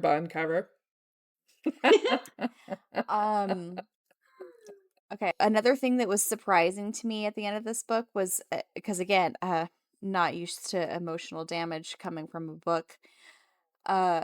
When Nesta and Elaine are actually put into the cauldron, because I feel like you're always just like used to an ending where everybody is like, fine, here I come to save the day at the last minute, and then nothing bad happens. But like the worst thing that could happen actually did happen. Like Feyre has to just sit there and watch as her sisters are put into the cauldron, and it's like the most horrific thing ever. Like, this book is so fucking intense. It's so intense. It's like a roller coaster. This book. So I've read some things online where people are giving Sarah J shit about like not killing off any of her main characters or blah blah blah blah. I'm like, but did you not look at the trauma that was the ending of Mist and Fury? No. But at the end of this book, when after the bond is broken and she's talking to him through the bond and she's back with Tamlin, and you realize that it was just the bargain bond that was broken, not the mating bond, he tells them that it's the High Lady, that she's the High Lady, and he reveals his tattoo, and she was like, under my like glove, under my other glove, luckily they didn't see it, is my High Lady freaking tattoo, and then it like ends. Fucking A! And then it ends. That was my last note. Oh, and I also love when Nesta points at the King of Hybern like, fuck you, I'm gonna fucking kill you. You! Like you are on my list. Mark me. Oh, Nesta. Mock me. But literally, it was and like Cassian is like, his wings are like burnt, and he's like screaming for her because he promised he would protect her, and he couldn't. That whole scene was so traumatic. And Asriel was almost was killed. It was so emotional. And we also start to find out a little bit about Asriel in his book, and they always say things like he contacts his spy network. That's something that they say in this book, and I'm just so fascinated by Asriel. I feel like he's such a mysterious character, and they really haven't gone into detail about, even in future books, they don't really go into much detail about Asriel or his his powers or how they work, the Shadow Singer powers. And I'm really fascinated because he's the master of spies. Like, what does that mean? They never talk about it. I'm so excited to learn more.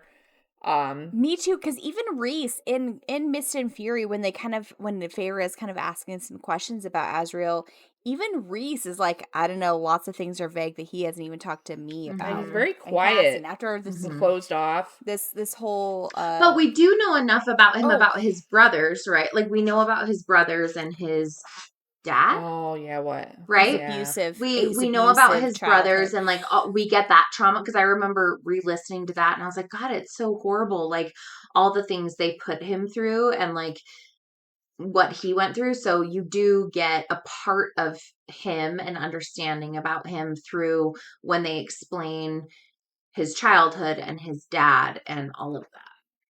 Yeah. Another thing that reminds me of something that I had meant to mention earlier, when we were talking about Rhys and the way that he comforts Feyre in her trauma, I was going to point out that because he was also raised with Cassian and Azriel, he knows what trauma looks like because they've been through lots of He's trauma. also been through a lot of trauma. And he's been through a Yeah. lot of trauma. So like it's like he sees it and he knows what she needs in that moment. Thank God. Like it's not placating. It's not like let's put a band-aid on it. It's just like, yeah, this is shit. Well, and he's it's gonna also be had to shit. be there for someone else who's going through something, whereas Tamlin is so That's what I'm closed saying, off. yeah.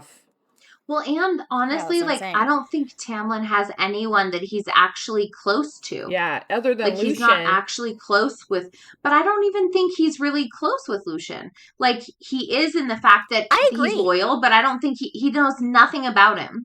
Like, yeah, he looks at Lucien like a subordinate. Yeah, like, it's just, like, they're not close. They're only... Nisi, I 100% They're agree. only close in, like... I am the ruler. I am the High Lord, and you are my second. That is it. You're my number 2. Yeah, but because Tamlin doesn't know how to talk about things. Well, maybe he did in the past, but he doesn't anymore. He's got this superiority complex.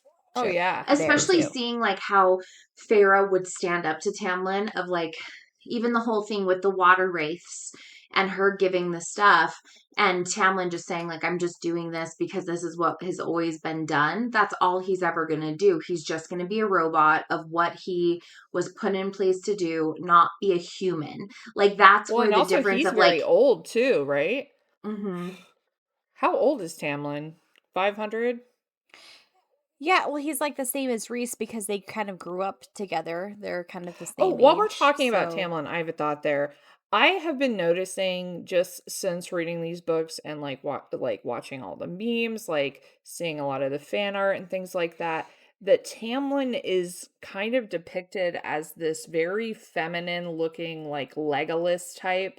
And in the book, he is not that way. Okay. In the book, he is like a big, like muscular, very large presence. He is not this like skinny fairy that plays the violin and dances about. Okay. Yeah. He's like, he kind of emulates about.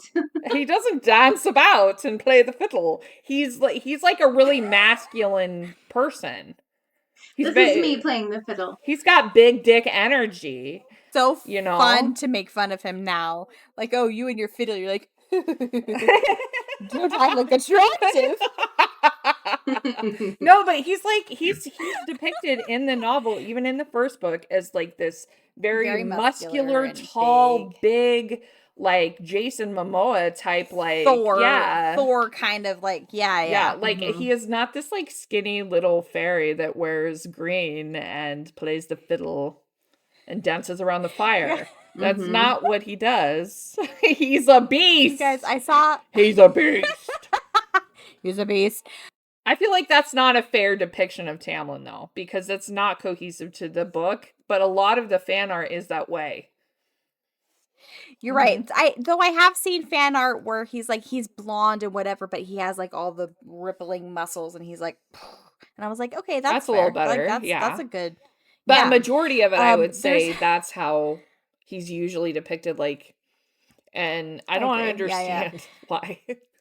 I think that's what people want him to look like. Yeah, well, that's just like how his inner Tamlin looks like. Like you're like, ooh, on the outside you're big and strong, but on the inside you're just like demure. Very mindful. There's this guy I follow on TikTok. He's so funny, but he has like long Tamlin hair, and he does the best impression of like Cassian pretending to be Tamlin, and it's so funny. I'll have to say, I love that. You guys some of his stuff. Anyway, like he's so funny, and he did this one video where he was like, "It's really curious to me how y'all are referring to him as tampon now. Do you not realize like that's a really weird way of saying that you want him inside of you? Ew. Yeah, like a pencil dick kind of way. Spoken like a man. Like, none of us want a tampon inside of us. Oh yeah, we don't Spoken want like one a man. there. We don't We want just need one it there there. to soak up the gore. For the crime scene of my pants, I need a tampon. And we also, don't want it tampons there. are very skinny and way tall. They're not very But it was big. funny because I just read the comment section, and the whole comment section was just women being like, "None of us want that thing." Like, of course, Amanda would say that. What were you saying, Denise? Oh, just that it also doesn't even do its job. Like a temp, like, you know. It wouldn't do the job, for sure. Like, because we all know, like, tampons are all right. They're fine, but they don't do the job. Like, you always still got to have a liner underneath because you know you can't 100% rely on it. Like, it's not going to get the job done all the way. Oh yeah, you can still only for a little while, and then there's a lot of leakage. Yeah, but you Denise, you're killing me. yeah, it just doesn't get the job done. So, all right, I've got some fuck, marry, kills. You want to do fuck, marry, kill? yeah. Ooh. Oh God. Okay. Fuck, marry, kill. This is the new trend. Amarantha, Ianthe, and Tamlin. Oh yeah. Wrap your head around that one. Ugh. I think I would fuck Ianthe because she seems like a freak. She just like wants to do shit. She is a horn dog, and she'd probably be very inventive. So I'd probably fuck Ianthe. Yeah, but then who are you gonna marry? I would marry Tamlin. Yeah. Mm-hmm. And kill Amarantha. But Yeah. then I'd divorce Tamlin and or have an affair with Rhys forever. You just get it annulled. That's mine. Just get it annulled.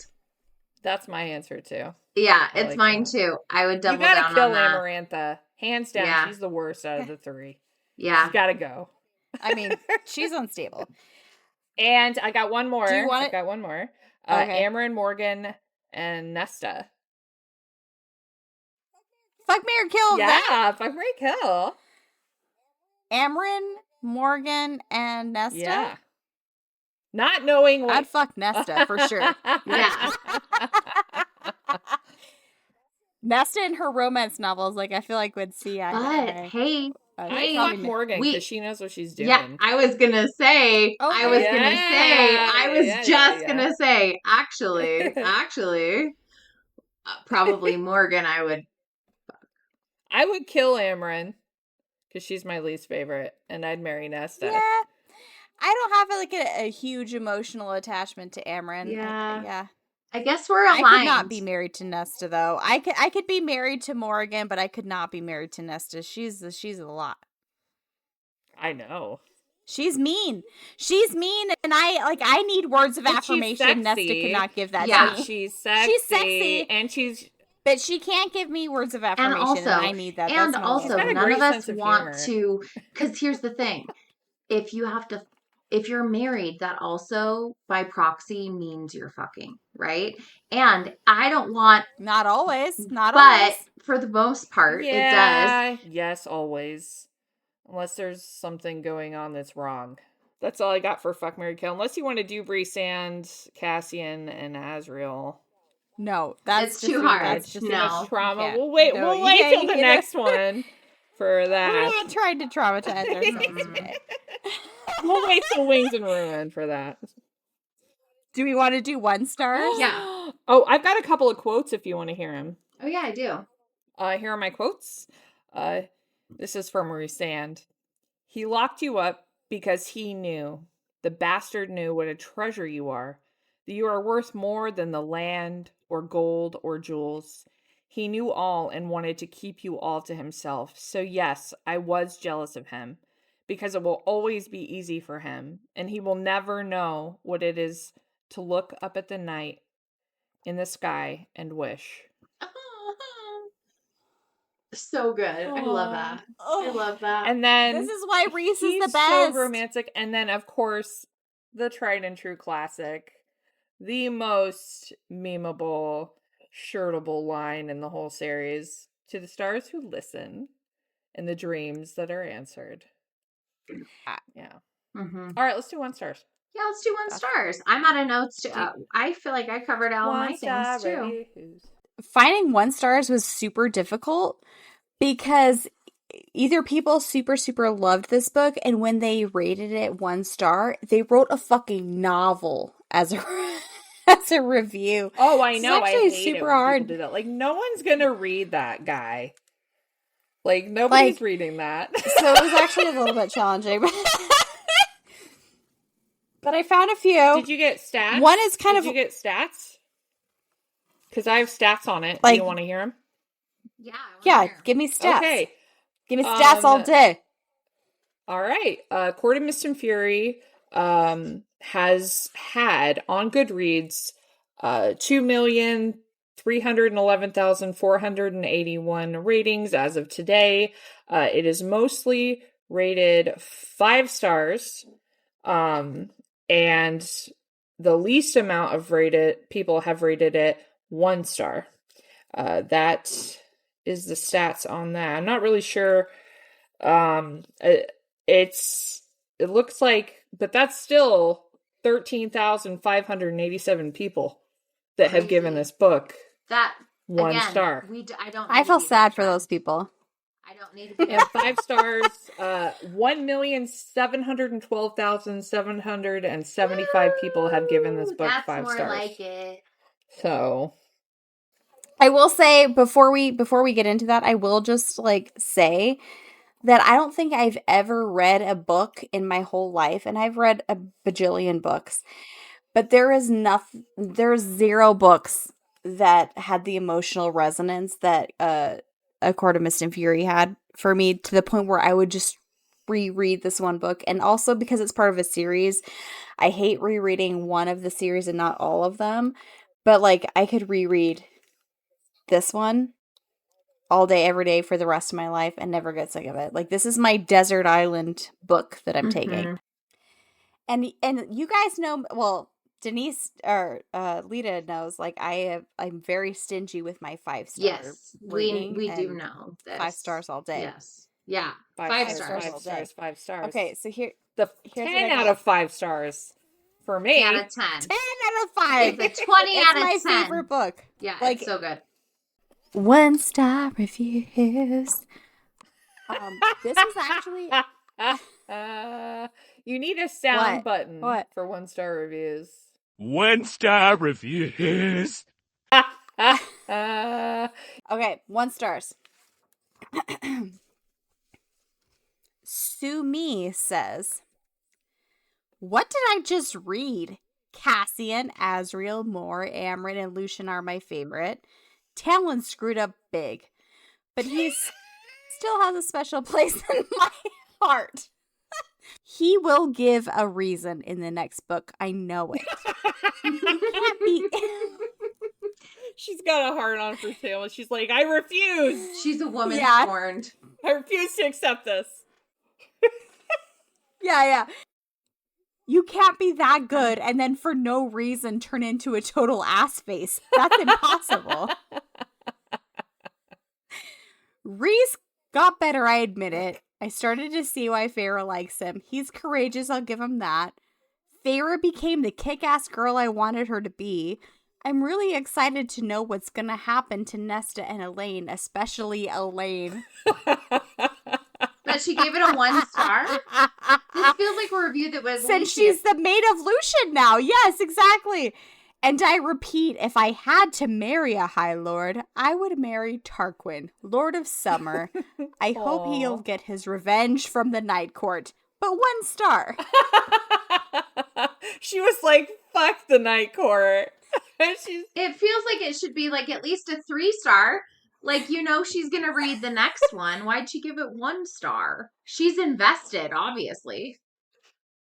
Well, maybe she just thought... She was like, I refuse to accept this kind of turn of events. I was not expecting this, and I do not like it, sir. Ash says, Yeah, and like her whole review is in all caps. Yeah, I'm not gonna read 626 pages of Fae dick, so DNF for now. Oh, Jared calls the Illyrians winged creatures. He says, I was like, wait, you don't think they're kind of hot? He was like, I am not attracted to winged creatures. Not winged creatures, winged. Winged. Winged. That's pretty good. Chai says, Rhysand discovers women have a brain and can think for themselves. Literally invented feminism. OMG, woke feminist king.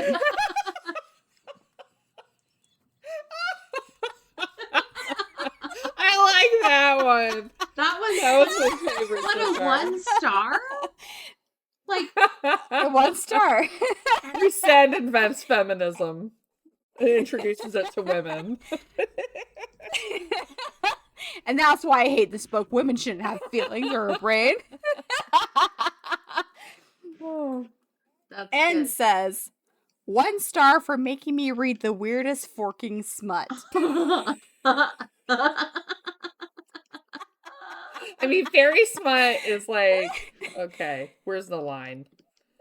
I feel like we're okay with this kind of, because they're kind of like, at least they look like humans. Like, they're not like... Right, yeah. Lena says, God, what a piece of garbage that was.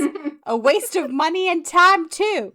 I love Dakatar. It was interesting and just amazing. But this, seriously though, yes, I was Team Tamlin. But it's only... That's my favorite part. But it's not only why I hated the book. Sarah J. tried her best to change the characters. She didn't change, like, developing them? Like, people learned and grow. Again, she's every probably a single bad one friend. was so annoying, especially Feyre. There was no development. Come, please. And everything was somehow very predictable. I had so many notes on why I hated it so much and rolled my eyes at the cheesiness of some parts. I just realized that writing a real and proper review of it would be a waste of my time as well. So why bother? Such a disappointment. What a bitch. Oh, all the way off. Also, you're entitled to your opinion, but like, Jesus. Right, and I you're disagree, probably Lena. she's probably a bad friend because if she doesn't want anybody to change or grow, right? Like she probably doesn't know how to even have a friendship with people because you always are evolving and changing and growing. And obviously that's too much for Lena to handle. So you know what, Lena? Let's go to the core of it. She was Team Tamlin. She was Team Tamlin, like Nuff said. Like, well, to be fair, I think a lot of people were Team Tamlin on the first book. Yeah, in the first book, but it didn't take long for the second book to happen. We're like, okay, bye, Tampon. Again, I don't trust her, and I don't need her to be my friend. Don't trust her. I don't trust you. I don't trust you. Maggie Grace says, way, lots of A's, way too spicy for my taste. Made me feel things I didn't want to feel. Book 1 left me with some hope. But now I can honestly say, and I walk away from this series without caring to find out what happens to any of the characters, except maybe Lucian a little bit. He was always my favorite. I mean, really, trying to find Feyre's character development in this book is about as easy as trying to count the number of times the word mate is used. Plus, I'm still mad about the whole Rhysand thing. In ACOTAR, Rhys had the potential to be one of the best villains you ever seen in a long time. Too bad he was reduced to your basic snarky love interest. Guess this is my site to read The Cruel Prince again. Oh my gosh. Oh my goodness, I want to read that now. I mean, that it has been on my list, but that's for another time. People love that book. People love that book, but I've not read it yet. Wow. This one's a little bit of a long one, so but it was worth it. And this is gonna be my final one. Grand finale. P. Kirby says, so, it's been said that this book has loads of sex in it, that it's erotic. Well, I looked high, I looked low, I looked under the couch cushions. I found 23 cents.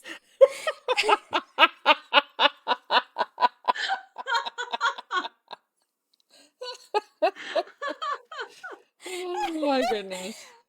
A matchbook from a long gone Aladdin Casino Vegas era. What does that even mean? And a mint covered in dog hair. I even found Jesus. But for the life of me, I couldn't find the erotic in this book. And I was searching, skimming for the naughty bits like a 4th grader reading her mom's romance novels. Did but she the read the sexy same was book nowhere we to read? be found. Did she read the same book we read? Or is Right? she sure Yeah. this is the right? How did Jared get a boner in the truck and she couldn't?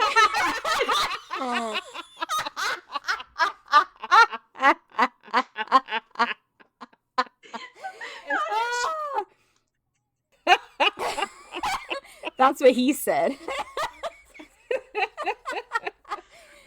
Skimming for the naughty bits like a 4th grader reading her mom's romance novels, but the sexy was nowhere to be found. There was, however, enough boring self-pity to choke an elephant. Oh, nose!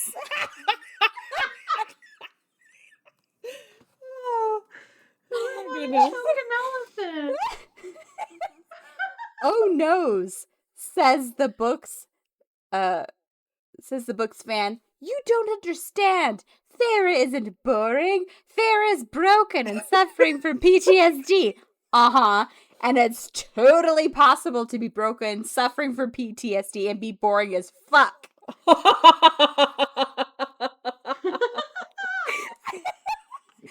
The two aren't mutually exclusive. Of course, the repetitive whining was a welcome respite from the other feature of the book, info dumping. The exposition fairy ate villain turned heartthrob. Given I sorta like the guy, even though he's a huge douche, his demotion from manipulative bastard down to history professor was sorely vexing. What? Oh my goodness. What? I also like Lucian, but he dropped out of sight early on, probably because he convinced his agent that, unlike every other character in this book, he didn't want to dole out exposition to Feyre's dumb ass. The first book in the series was the beneficiary of me being in the shock stage of grief. It's bland, cookie-cutter storytelling, amusing at the time. I have since moved on to the anger stage and have zero tolerance for lazy, contrivance-driven storytelling and graceless prose. If recent events this person's quite the writer. If recent events in my personal life have taught me anything, it's that life is too short to waste on a shit book, tapping out somewhere between the 50 and 60% mark, so she didn't finish it. Oh my gosh, she didn't finish. I bet she didn't get to it. She didn't get to it. She's like, I looked for it everywhere. Like, oh, you didn't, because you only read 50% of it. Oh no, my I will gosh. say, if I DNF a book, I always give it 1 star. Because that's the epitome of 1-star rating for me. If I think the book is so terrible, I can't finish it. And I push through a lot of shit books. Okay. It gets 1 star automatically. You get it, the review. I don't usually comment on it though, because I haven't read the whole thing. Right. Right. But I'll put 1 star. But how can you do that and write that big detailed review and you didn't even finish? You didn't? Yeah. Pretty sad. And she missed out, and she'll never know what chapters 54 and 55 mean. And you know what? I feel sad for those people. And what is one person's treasure can be another person's trash. And you know what? You're entitled to your opinion. Well, But I think that you look so healthy and you're always glowing. Ever since you've met Julius, you're always glowing, like with this like positive radiance. thanks, my I could just darling. He's your Rhys. He's your He's my Rhys. Rhys for find your sure. Rhys, guys. He's Find my your Rhys. Rhys. That's why I'm still He's single. my Still Rhys. looking. Okay, well, you know, you're the Feyre, so you're a little more picky. He can picky. Like you Picky meet is guys not in the the right bar. word. You're still in the barn stage where you're fucking guys in the barn. What does that I mean? don't even do that. So Well, that's what Feyre did. Remember? Oh yeah. She would. no, I know, Go but I'm meet the just guy saying, at like, the doesn't stable. do I'm just that. saying, like, I'm like past that phase, and I'm like in the wasteland. You're in the You're in wasteland. the I'm in the you're wasteland. You're floating on a raft in Lake Celibacy until you find your knight to bring you the rose. I'm floating in, like, my book boyfriends. My book boyfriends are sustaining me until You're still dealing with the worm. That's where you're at. Yeah. what? You're still dealing with the Mittengard worm and the trivias. You're not quite past that hump yet. Do we have any more for Mist and Fury? I feel the thing I is, don't like, I think feel like so. I do, and I feel tomorrow like I'm gonna be like, oh, I wanted to say this and this and this about Rhysand. We can just talk about it in Wings and Ruin. Whatever you Yeah. think of. Yeah. That's true. So everybody, if you're listening, I hope you enjoyed our little conversation. Deynece is going to be back for Wings and Ruin when we do that Absolutely. episode at a future date. On Bookmate Besties. On Bookmate Besties. Can't wait. Thanks for listening to our wonderful experience with the book and just a very sincere, heartfelt care about the people that gave it the 1 star. Like, I just hope better for you in your life. And I will say that when I do my 1 stars, I'm going to point at the people like Nesta did to him when she came out of the cauldron because they gave it a 1. And I'm going to point like Nesta. I'm going to point at you. You're Can I Nesta, say how much You're more actually significant, how much more significant pointing is now when you point at someone? It's like very serious. This is a serious thing. Like someone cuts you like someone cuts you off in traffic, you just like point at them like you. I will see you later. Oh. Total sidebar. But have you seen the little like things that you stick to the side of your window and it's like a hand thing, like it's the shape of a hand, and you press it when somebody pisses you off and then it lights up the middle finger? I love that. No. I have seen that Like on you TikTok. just stick it. I've yeah. never seen that. Yeah. I was like, that's funny. It's kind You of should like send it's a it to way me. you can say fuck you without even moving your body. I love that. Yeah. This was just delightful. And I had a great night so with you too. I can't wait to keep going. We have so much I more. can't wait to keep Dad is so cute. Do you He want really to know? is so Dad cute. text me today and he goes, are you available for a brunch this weekend? Lammy. I love him. Lammy. I love that. Lammy. When stands for love and miss you. And I told him, I was like, this weekend is bad for me because like I have to work over the weekend, blah blah blah. And he goes, many dangatations.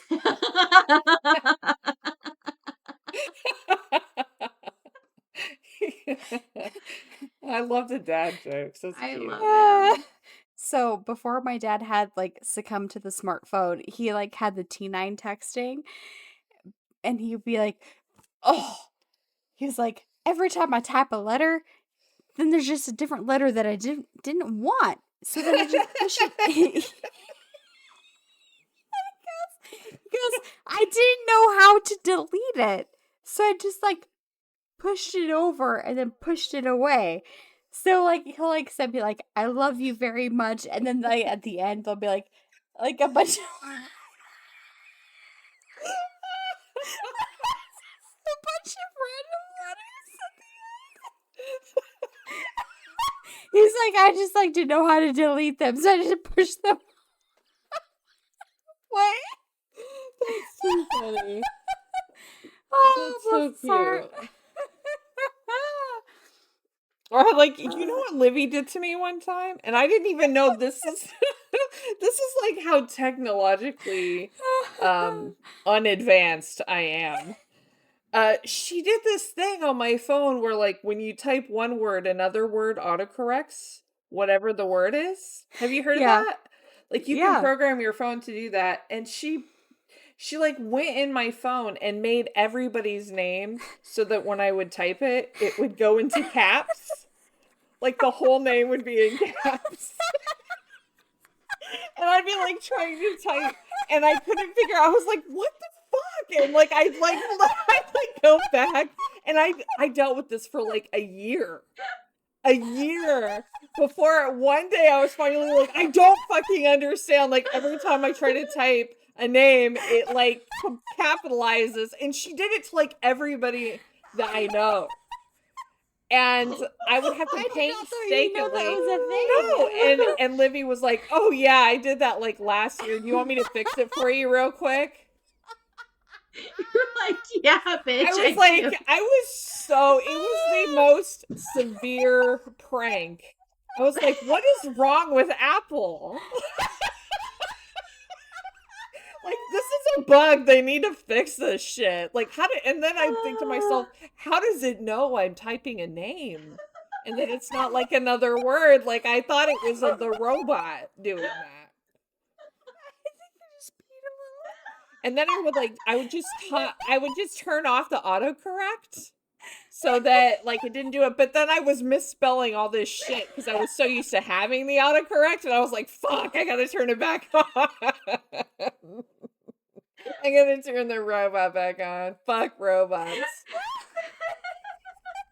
I was like, well, yeah, for a whole year I was like, oh, that's AI for you. No. I was so mad. Like, I was like, how dare you do this to me? The pain and suffering.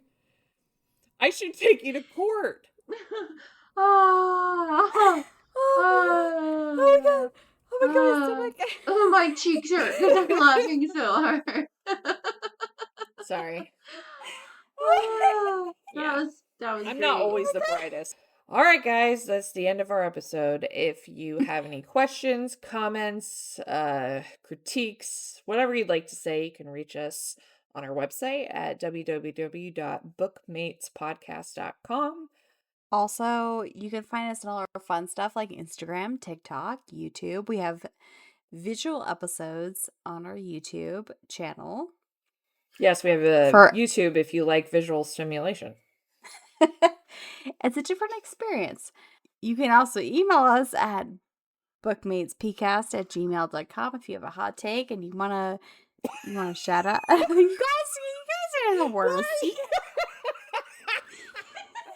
Also, is your website PCast? Because you just said PCast. No, it's not podcast. Yeah, it's PCast for our our Gmail. Okay. Yeah. And if you'd like to subscribe, we don't have any subscribers. We did have one, but it was Tiffany. We figured it out. We did some sleuthing. So that was very disappointing. So I did some sleuthing. That was disappointing. So if you'd like to take pity on us, you can subscribe to us at our website as well. I feel like we're going to re-record this whole thing. I kind of like it. I kind of like it too. I think it's great. It's real. We're laughing. We don't take ourselves too seriously over here. It's a podcast about apparently fairy. Well, porn. Dick. like that, like fairy the one star. So like, I'm not gonna read a bunch of fairy dick. Well, fairy dicks like this is pretty magical. And at that note, good night, bookmates. We love you. Thank you for listening. Until we meet again in Wings and Ruin. Yes, I love you, Niecy. I love you too. Love you, Niecy. Well, good night, bookmates. Good night, bookmates.